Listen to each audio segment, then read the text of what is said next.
I have some interesting information for you as we continue on in our second video here.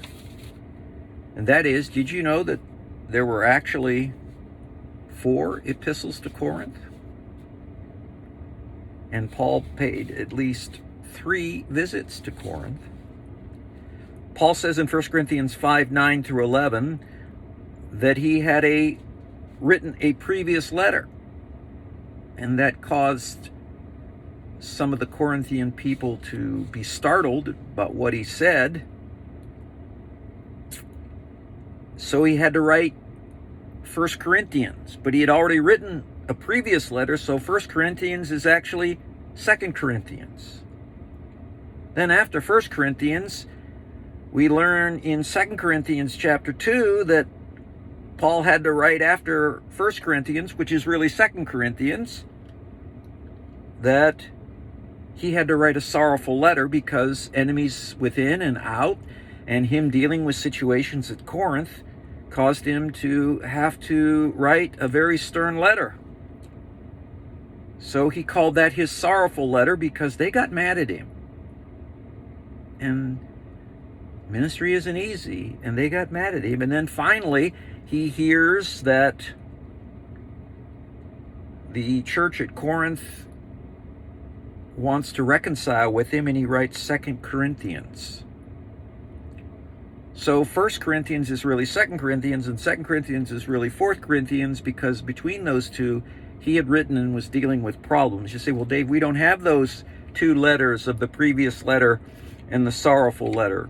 What do we do? Well, God did, in his sovereignty, didn't think we needed them. We have 1 and 2 Corinthians, but what we see here, as we mentioned in the first visit, or in the first video, is that God was not only teaching the Corinthians spiritual lessons, but he was teaching Paul.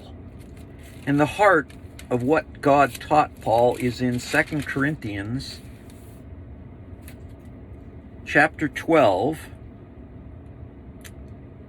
that while he was struggling with all of the problems at Corinth, and you can see these problems in 1 Corinthians, because Paul keeps saying, now concerning, 1 Corinthians 7, 1 Corinthians 8, now concerning. He's having all sorts of problems, and it's wearing on him. It's stressing him. The church turns against him. And then finally they reconcile, but God is using this.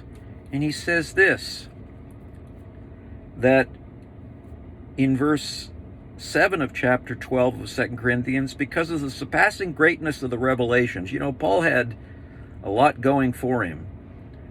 14 books of the New Testament he had written. That includes Hebrews, which he wrote. He had such a great opportunity. With great opportunity, he had great opposition. Here is the spiritual lesson of 1 and 2 Corinthians. We saw this hinted at in the first video, but he says this, because of the surpassing greatness of the revelations, for this reason, to keep me from exalting myself, there was given to me a thorn in the flesh, a messenger of Satan to torment me, to keep me from exalting myself. Now imagine that. He's got problems at Corinth. He's dealing with their carnal situation. He's dealing with enemies that accused him of all sorts of things, of which we'll see in another video coming up. And here is, after all of that, here is what he learned. He says in verse 9, when he asked the Lord to help him with this thorn in the flesh, suffering all of this from the churches, we don't know what that thorn in the flesh was. Some people say it was his, we just don't know. His eyes had a, we don't know. Here's what God said to him, my grace is sufficient for you, for power is perfected in weakness. And here's the lesson Paul learned. This is a very hard lesson. It isn't learned overnight. It takes a lifelong in the school of learning.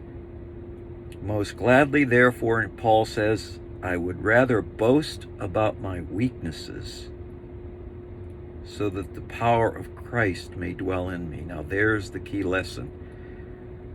We train our pastors, we train our people, we give them all sorts of accolades and doctorates, and yet the key to power is to realize, Lord, I am so weak. I cannot do it. Therefore, he says, I am well content with weakness, with insults, with distresses, with persecutions for Christ's sake. For when I am weak, then he is strong through the power of Christ.